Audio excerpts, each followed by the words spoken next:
Sampai kita belajar, kita mengajar dekat UiTM. Hari ni 16 bulan 6 tahun 2026. Mengajar dan juri latih dekat situ. Wispa atau benda tu. Wispa. Kan? Ada awal sistem tu apa benda. Yang kita duduk bangun dekat UiTM Merbuk.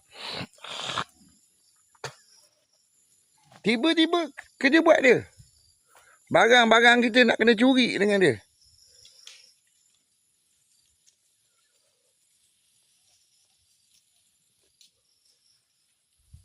Duit dalam akaun bank kita habis kena curi. Ni Dapi ni dengan Sabrina ni. Habis. Kain baju kita pakai, kereta motor kena curi habis. Dia ada kehidupan dia dekat situ.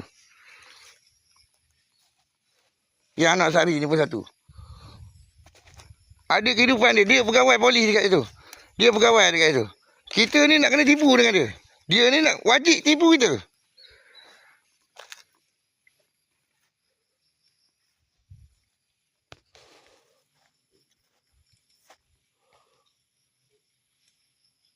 Yang Hamid ni pula wajib dia fitnah kita.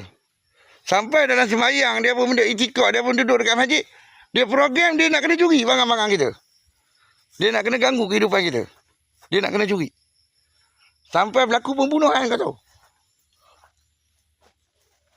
Bunuh pembantu rumah, bakar pembantu rumah tau. Tok Imam.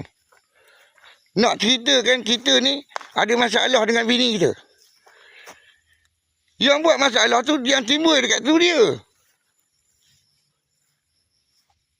Yang timbul buat masalah tu dia.